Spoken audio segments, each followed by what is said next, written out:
We continue our series exploring the accidents and tragedies of the Chicago, Aurora, and Elgin Railway, an electric interurban that once spanned from Chicago to the Fox River, but went out of business in the late 1950s. The vast majority of its former right-of-way has been converted to the Illinois Prairie Path and the Fox River Trail. We are once again in Kane County along the Fox River, but this time in the city of Batavia, and we're nearby the former site of the Batavia Terminal.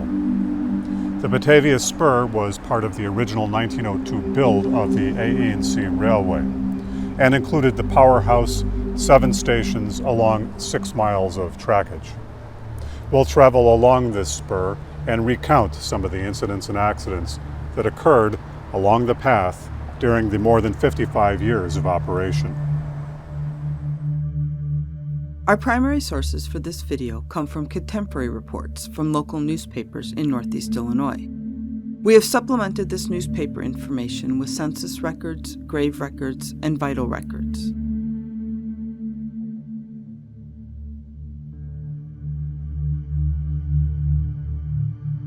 Our first tragic story took place just a short distance from the Batavia Terminal, less than 700 feet to the south. On a frosty Saturday morning of February 8, 1908, a group of children were sledding down the Adams Street Hill, which sloped down to the Fox River to the west. Among them was Carl Frey, the 7-year-old son of Henry and Angelina Frey, a family who had only recently moved to Batavia from Plainfield, Illinois. With the enthusiasm of youth, and perhaps unaware of the danger of the railroad below, Carl jumped onto a sled for his first trip down the hillside, picking up speed as he went. Nearing the bottom, as he slid across the frozen snow at full speed, he panicked as he saw an Aurora, Chicago, and Elgin train to his left, moving at 20 miles per hour toward the terminal, soon to be in his direct path. He swerved the sled to avoid hitting the train, but was too late to stop his trajectory. The boy in his sled hit the passing train. The right side of his skull, as well as his right arm, were crushed under the train. Carl Frey died immediately, leaving his parents and an older brother.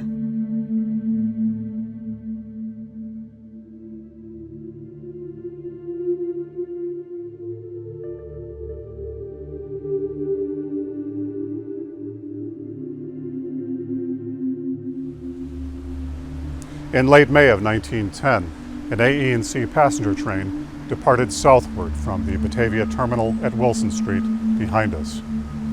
Among the passengers were 3 daughters of the Chicago Episcopal Bishop, Charles P. Anderson, and his wife, Janet Anderson. The girls, aged 19, 7, and 4 years, were sitting near the front of the train, behind the motorman, 38-year-old G. Hamlet Cowdery. As the train approached the Powerhouse, Cowdery noticed a coal freight car from the adjacent siding become unmoored, just then rolling onto the main trackway, directly in their path. Cowdery slammed on the air brakes and then threw himself in front of the bishop's daughters. The 2 cars collided, telescoping the front end of the passenger car. The 3 girls sustained relatively minor injuries, although one suffered a broken leg. Cowdery, however, was cut up terribly from flying glass, and he also badly injured his knee. After the accident, the bishop and his wife strongly praised the heroic act of motorman Cowdery, raising $200 for him at a benefit luncheon, about $4,000 in today's money. But Cowdery's injuries continued to haunt him the rest of his life, the severe lacerations ultimately resulting in the paralysis of his legs. Cowdery, unfortunately, was to commit suicide 22 years later in 1932.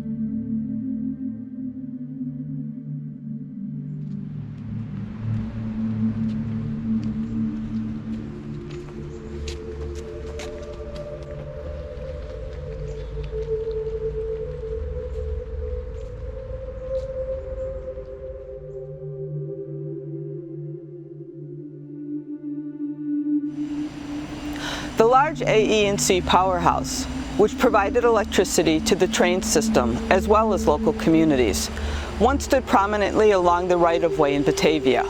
approximately where the Funway Entertainment Center stands today. In the late evening hours of February 19, 1907, AE&C Powerhouse worker Frank Jeska, a night employee, was cleaning grease and dirt from the feed wires and insulators close to the lightning arresters at the top of the tower near the top of the Powerhouse building.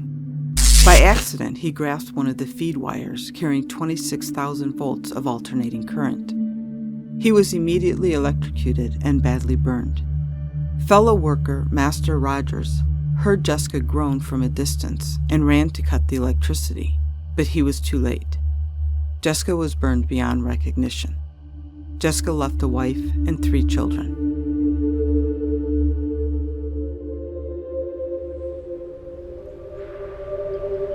In September of 1938, 34-year-old Adam Patton, an accountant from Chicago, was on a weekend fishing trip along the Fox River with 3 of his friends.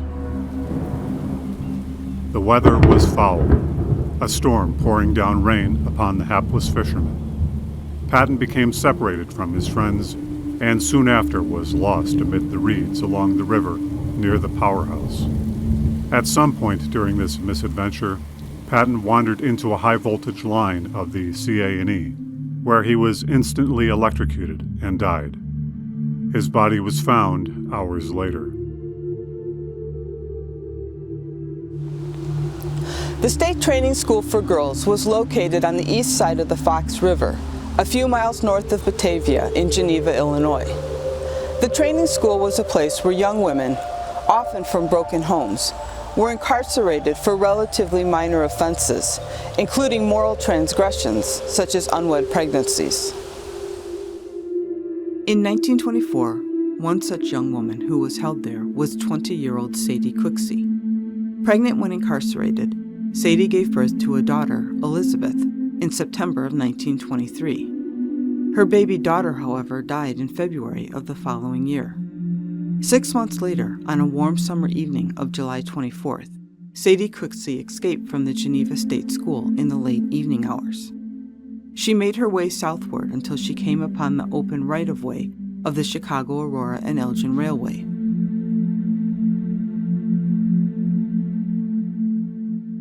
In the darkness of the evening, she followed the trackway south.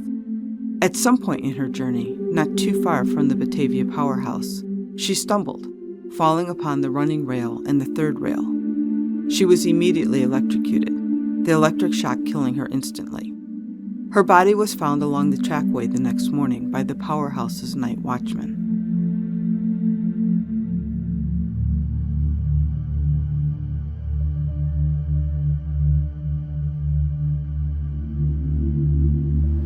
On a warm summer day in July of 1907, 38-year-old William Brandenburg sat intoxicated on one of the running rails of the AE&C with his back against the third rail, not too far from the power plant to the north and nearby a crossing, likely the Illinois Route 25 crossing behind us here.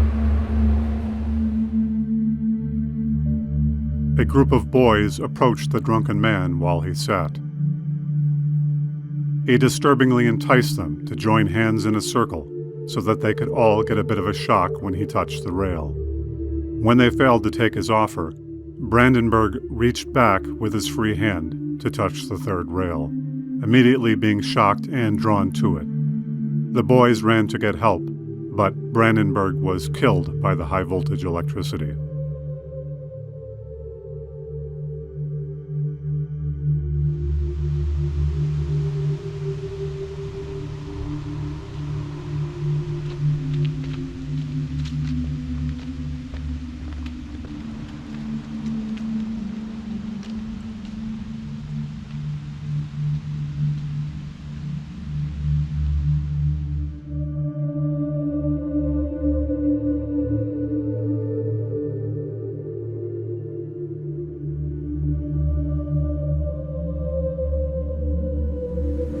In mid-September of 1943, 54-year-old Frank Phillips of Aurora was driving north to Batavia with one of his employees, 24-year-old George Moran, when they approached the Hart Road crossing behind us.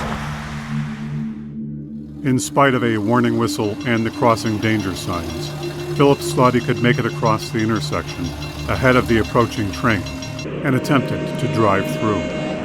The speeding train slammed into their automobile, hurling both Phillips and Moran some distance, and carrying the wrecked automobile 200 yards down the trackway, where it burst into flames.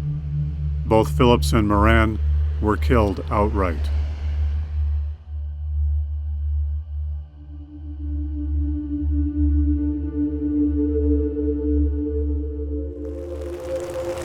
There was another terrible incident related to the Geneva State Training School for Girls and the electric railway. This one occurred 12 years earlier than the Sadie Cooksey tragedy. Late in the evening of September 6, 1912, 3 teenage girls, Zoe Pretty, Viola Thompson, and Lulu Johnson, escaped from the Geneva institution. In a light rain and in the dark, the 3 girls wandered through the woods to the south of the school for a few hours, before coming upon a lonely rural stretch of the Aurora, Elgin, and Chicago tracks, likely between Hart Road and Redont Road.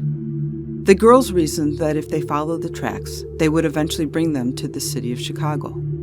Heading east along the tracks, they began to walk atop the rails, using them as a balance beam, in something of a game.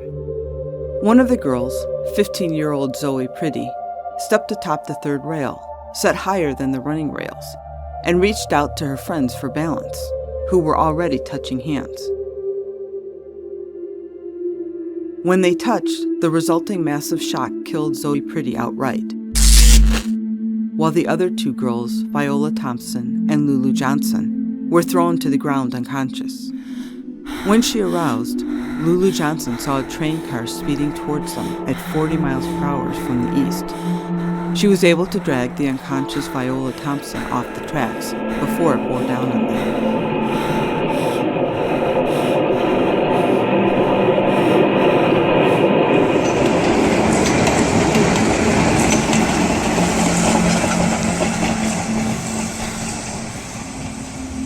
The westbound train ran over the body of Zoe Pretty, mutilating her remains.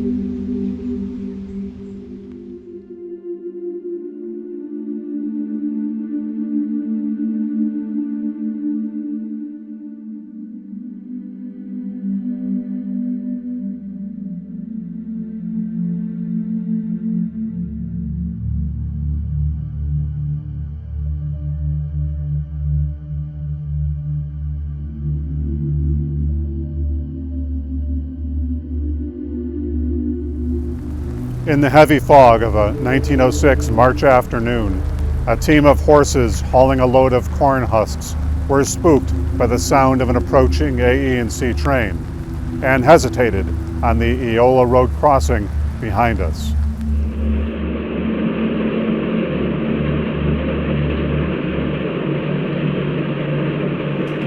The speeding train collided with the horses and wagons, derailed, and then rolled down a small embankment, injuring 3 passengers. The horses, unfortunately, were killed outright by the collision, and the wagon was destroyed. The wagon driver, however, had jumped to safety just moments before the collision. We'll close out this chapter of the accidents and tragedies of the CA&E here at Batavia Junction, also known as Eola Junction, the station which served as the branching point for the Batavia Spur from the longer Aurora line. As we've seen in earlier videos, the CA&E, and indeed all railroads, brought great benefits to the communities through which they traversed. But we also hope to show that the railroad sometimes brought great pain to an unfortunate few. If you find these videos of interest, please like, subscribe, share, and comment. It helps our channel to grow and encourages us to make videos just like this one.